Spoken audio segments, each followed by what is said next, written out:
साथी जय हिंद। मैं प्रबल प्रताप शाही आपका साथी।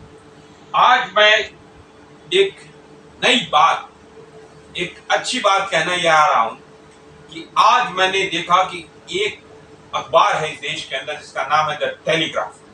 जब हिंदुस्तान के अंदर तमाम गोदी मीडिया आ गई हैं, यूट्यूब चैनलों को छोड़कर कोई बातें आप तक पहुंच नहीं रही हैं, द टेलीग्राफ एक प्रिंट मीडिया का अखबार है, अंग्रेजी का, जो कलकत्ता से निकलता है। उसने एक तस्वीर छापी है जिसमें लिखा है, वो तस्वीर है कुंभकर्ण की, जो 6 महीने सोता है और एक दिन जागता है, फिर 6 महीने सो जाता है। उसको कहते हैं कुंभकर्णी नींद।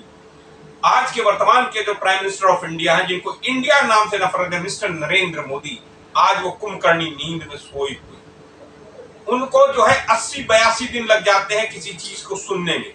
मणिपुर की जो घटना हुई है, जैसा आपने देखा है कि जब 2 कुकी आदिवासी महिलाओं के निवृत्त और उनके प्राइवेट पार्ट्स के साथ खिलवाड़ करती हुई भीड़ का वीडियो आया, जो शर्मनाक है, जघन्य है, एक मानवता को शर्मसार करने वाला वो है। पूरे हिंदुस्तान को विश्व भर में शर्मसार करने वाला वीडियो जब आया, तब वो जाके नरेंद्र मोदी 36 सेकंड के लिए मणिपुर पर बोले।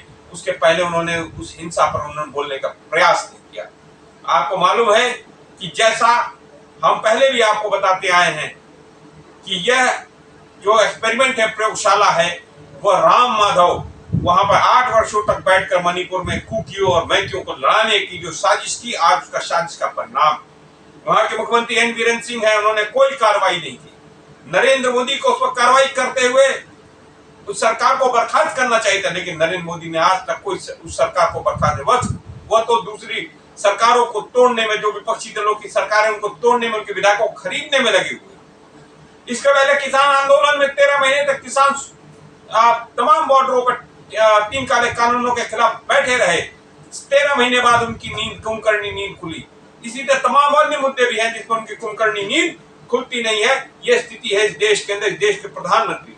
मैं पहली बार इस देश की एक मीडिया जो टेलीग्राफ है, उस अखबार के संपादक को और उस अखबार में काम करने सारे पत्रकारों को सैल्यूट करता हूं कि आप लोगों ने बहुत बेहतरीन काम किया है। इस देश के प्रधानमंत्री पर सवाल उठाया है।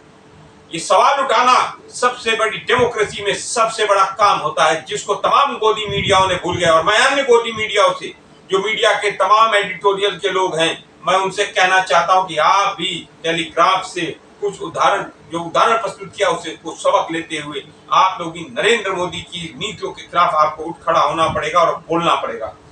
और साथ साथ मैं नरेंद्र मोदी से कहना चाहता हूं कि आज विपक्ष ने, इंडिया ने आपके खिलाफ अविश्वास प्रस्ताव लाया है, उस पर बहस कराओ नरेंद्र मोदी। संसद से जो भागे हुए हो, तमाम सांसदों को निलंबित कर दे रहे हो, वो से काम नहीं चलने वाला। 267 के जो धारा है, उसके अंतर्गत, नियम के अंतर्गत, 267 के नियम के अंतर्गत 50 से ज्यादा सांसदों ने जब लेटर लिखा और कहा कि हम इस मणिपुर के इस विध्वंसकारी जो ये हिंसा फैल रही है, जो शर्मसार कर रही है हिंदुस्तान को विश्व भर में, उस पर जवाब दो, उस पर बयान दो। नरेंद्र मोदी, बयान से क्यों भाग रहे हो? अब तो तुम्हें अविश्वास प्रस्ताव पर भी तुम्हें बयान देना होगा। और मैं ये जानना चाहता हूं नरेंद्र मोदी कि तुम्हारा स्टैंड क्या है, ये बताओ। ये तुम हमेशा कहते हो मैं इंडिया से भी नफरत, इंडिया को तुमने इंडियन मुजाहिदीन से जोड़ा, आतंकवादी संगठन से। और अगर तुम्हें नफरत है इंडिया शब्द से, तो तुम जो बैठे हुए हो पद पर, उसका नाम है प्राइम मिनिस्टर ऑफ इंडिया।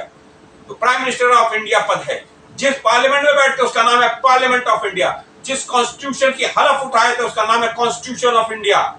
और जिस देश में तुम रहते उसका नाम है रिपब्लिक ऑफ इंडिया। तुम किस किस चीज से बचोगे, ये बताओ मुझे। और अगर तुम्हें इंडिया शब्द से नफरत है, तो प्राइम मिनिस्टर ऑफ इंडिया पद से इस्तीफा दे दो नरेंद्र मोदी। धन्यवाद।